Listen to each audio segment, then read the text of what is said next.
जब इजराइल और ईरान के युद्ध का खतरा मंडरा रहा है, तब तुर्की ने ऐसा कदम उठाया जिसने पूरे इजराइल की धड़कनें बढ़ा दी। एर्दोआन के ऑर्डर पर तुर्की की सेना ने 2 ऐसे बम टेस्ट किए जो अमेरिका के बंकर बस्टर बम से भी खतरनाक हैं। तुर्की की तरफ से इजराइल को वार्निंग बहुत साफ है, वो ये कि वो इजराइल पर ईरान से भी खतरनाक हमला करने की ताकत रखता है। ऐसा धमाका, ऐसी तबाही, ऐसा कपा देने वाला ब्लास्ट, एर्दोआन का बम तैयार है।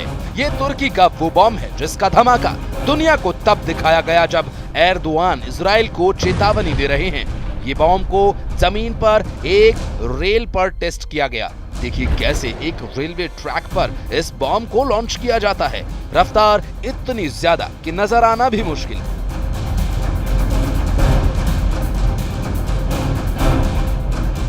ये उतनी ही रफ्तार है जितनी तेजी से आसमान से ये गिरता है और फिर सामने रखी 7 मीटर चौड़ी कंक्रीट दीवार पर ये धमाका करता है।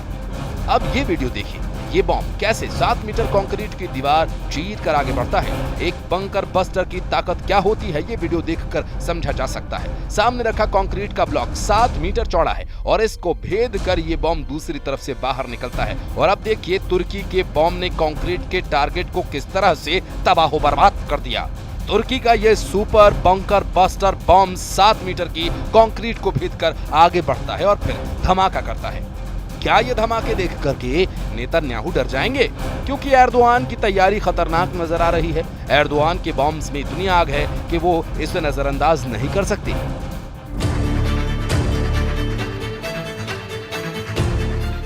इस वक्त सीरिया से लेकर गजा तक तुर्की और इजराइल आमने सामने नजर आ रहे हैं। अब देखिए एर्दोआन का दूसरा बॉम्ब। इस बॉम्ब को तुर्की की एयरफोर्स कैसे इस्तेमाल करेगी, इसकी भी तस्वीरें जारी की गई हैं। तुर्की ने इस बॉम्ब को अपने F-16 जेट पर लगाया और जमीन पर इसका टेस्ट भी किया गया। जब टरमैक पर खड़े एक F-16 से इस बॉम्ब को रिलीज करने की प्रैक्टिस की गई। तुर्की ने 2 बॉम्ब्स तैयार किए हैं। एक का नाम है हयालत, तुर्की की भाषा में इसे भूत कहा जाता है। दूसरा बॉम्ब है गजब यानी गुस्सा। एर्दोआन पूरी दुनिया को तुर्की का बनाया गया भूत बॉम्ब दिखा रहे हैं और गजब यानी गुस्सा भी दिखा रहे हैं। ये दोनों कन्वेंशनल यानी गैर परमाणु बॉम्ब्स हैं। ये दोनों बंकर बस्टर बॉम्ब्स हैं और दोनों ही करीब 1000 किलो वजन के हैं। ये दोनों ही बॉम्ब्स बहुत ज्यादा खतरनाक हैं। दोनों F-16 जैसे विमान से लॉन्च किए जा सकते हैं। गजब, जिसके तुर्की भाषा में मायने होते हैं गुस्सा। क्या ये एर्दोआन का गुस्सा है जो इजराइल पर फूटेगा? माना जा रहा है कि तुर्की के दोनों बॉम्ब्स अब एर्दोआन को बड़े युद्ध के लिए तैयार कर चुके हैं। तुर्की का दावा यह है कि गजब बॉम्ब 2 किलोमीटर के दायरे में सब कुछ तबाह कर देगा। ये अमेरिका के MK-84 और Mark 84 बंकर बस्टर से 3 गुना ज्यादा ताकतवर बताया जा रहा है। नाटो देशों के मुख्य हथियारों में से एक MK-84 बॉम्ब 3.5 मीटर चौड़ी कंक्रीट को भेद सकता है, जबकि तुर्की का गजब बॉम्ब 7 मीटर चौड़ी कंक्रीट को चीर कर दिखा चुका है। दोनों ही बॉम्ब्स का वजन 1000 किलो से कुछ ही कम है। दोनों को विमानों से लॉन्च किया जाता है। धमाके के दौरान गजब बॉम्ब से करीब 10,000 बॉम्बलेट्स यानी विशेष घातक कण चारों तरफ फैल जाते हैं और ये कण 10 अलग अलग तरह के घातक टुकड़ों में बदलकर भयानक तबाही फैलाते हैं। गजब बॉम्ब को सिर्फ एक हथियार नहीं बल्कि तुर्की की डिफेंस इंडस्ट्री में एक क्रांति भी कहा जा रहा है और इससे एर्दोआन का जोश बहुत बढ़ गया है।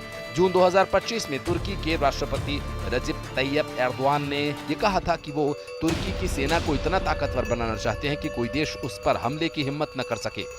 सवाल ये है कि क्या एर्दोआन का ये मैसेज इजराइल के लिए माना जाए, क्योंकि तुर्की अब ऐसे बॉम्ब्स और मिसाइल तैयार कर रहा है जिसके दायरे में इजराइल आराम से आएगा।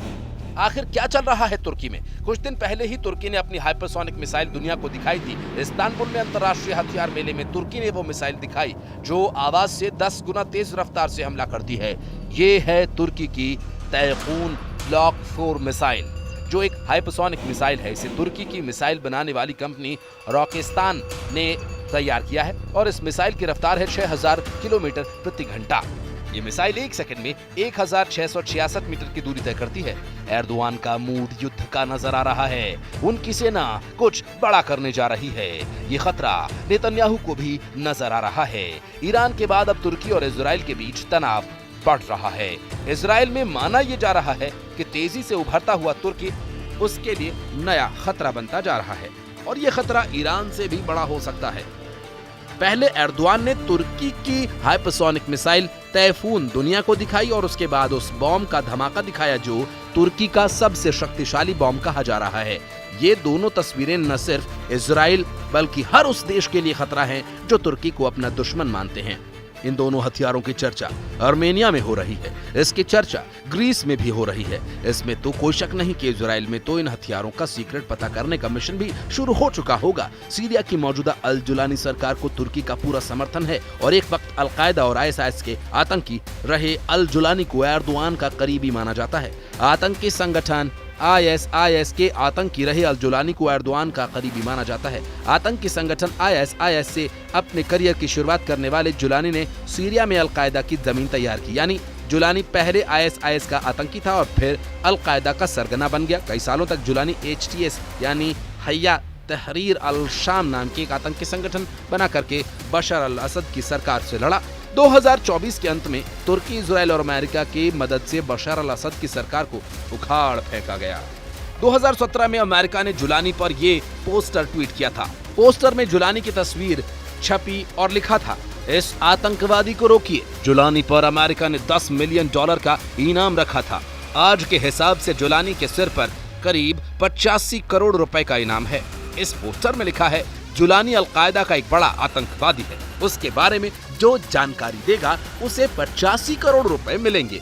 लेकिन आज जुलानी सीरिया पर राज कर रहा है। जुलानी की मुलाकात डोनाल्ड ट्रंप से भी हो चुकी है।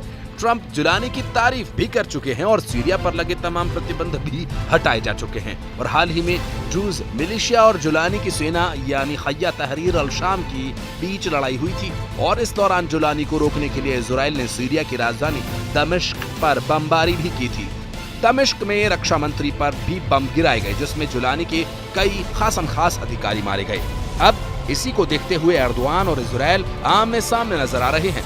दमिश्क पर हुए हमलों के बाद ट्रंप भी सुपर एक्टिव हुए थे और उनके कहने पर ही नेतन्याहू ने बमबारी रोकी थी। लेकिन तब तक सीरिया का बहुत बड़ा नुकसान हो चुका था। तुर्की को भी एहसास हो गया कि ईरान और सीरिया के बाद अब इजराइल की नजर तुर्की पर हो सकती है। तुर्की के राष्ट्रपति एर्दोआन कह चुके हैं कि सीरिया को कमजोर करने वालों को बख्शा नहीं जाएगा। तुर्की के विदेश मंत्री हकन फिदान ने तो यहाँ तक कह दिया कि तुर्की हमला करने में देरी नहीं करेगा। यानी राष्ट्रपति और विदेश मंत्री तुर्की अब पूरी तरह से इजराइल को अपने टारगेट पर ले चुके हैं। तुर्की के राष्ट्रपति रेजिप एर्दोआन का कहना है कि इजराइल ड्रूज के बहाने विस्तारवाद करके सीरिया में डाका डाल रहा है। इजराइल कानून नहीं मानता। इजराइल एक अनियंत्रित, सिद्धांतहीन, बिगड़ा हुआ और लापरवाह आतंकी देश है। इस वक्त इजराइल की आक्रामकता पूरे क्षेत्र में बड़ी समस्या है। एर्दोआन के गुस्से का मतलब अब उनके बॉम्ब में भी दिखाई दे रहा है। यही गुस्सा वो अपने गजब बॉम्ब में भी दिखा रहे हैं। उनका एजेंडा साफ है। इजराइल को इस बात का अंदाजा हो गया कि तुर्की क्या कर सकता है। इजराइल और तुर्की के बीच बढ़ते तनाव को देखते हुए ट्रंप लगातार बीच बचाव कर रहे हैं और इसकी वजह से अमेरिका के हित दोनों से जुड़े हुए हैं। और अमेरिका अब सीरिया में जुलानी सरकार को भी अपनी सहयोगी मानता है। लिहाजा जुलानी को नेतन्याहू के गुस्से से बचाना ट्रंप के लिए जरूरी है। ट्रंप की प्रवक्ता कैरोलिन लेविट ने प्रेस कॉन्फ्रेंस करके बताया कि अमेरिका जुलानी के साथ है। ये मैसेज खास नेतन्याहू के लिए था। तुर्की अब सीरिया के साथ एक बड़ा रक्षा समझौता करना चाहता है। तुर्की पर अब सीरिया में अल हमा शहर के बेस पर भी नजर गड़ाए हुए है।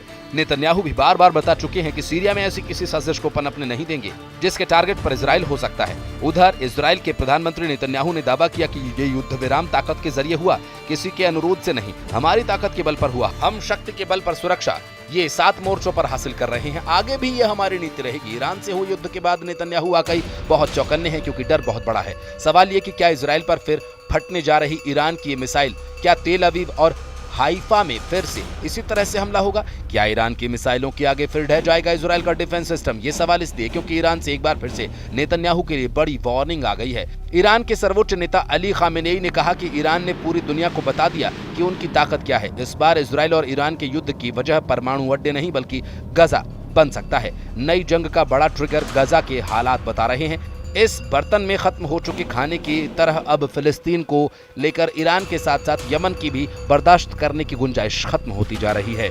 नेतन्याहू के सामने फिर से 2 मोर्चे सुपर एक्टिव हो गए हैं। एक तरफ है यमन और दूसरी तरफ है ईरान। दोनों ही फ्रंट इजराइल के खिलाफ युद्ध के लिए दोबारा तैयार हो रहे हैं। यमन में हजारों लोग आए दिन सड़कों पर उतरकर युद्ध के लिए ललकार रहे हैं, तो दूसरी तरफ नेतन्याहू के लिए फिक्र वाली खबर ईरान से है, क्योंकि ईरान की सड़कों पर अब आर या पार का नारा लगाया जा रहा है। क्या नेतन्याहू इन दोनों मोर्चों पर फिर से युद्ध लड़ने के लिए तैयार हैं? क्या ये डबल ट्रिगर इजराइल के लिए बहुत बड़ी मुसीबत बनने जा रहा है? इजराइल कई मोर्चों पर युद्ध लड़ रहा है या फिर युद्ध का खतरा लगातार मंडरा रहा है? गजा में ग्राउंड ऑपरेशन के साथ साथ इजराइल दक्षिण लेबनान में भी एयर स्ट्राइक कर रहा है और यमन से भी आए दिन इजराइल पर मिसाइल अटैक होते रहे हैं। ईरान ने यह भी कहा कि इस बार छेड़ोगे तो छोड़ेंगे नहीं, पूरी तरह मिटा कर रख देंगे।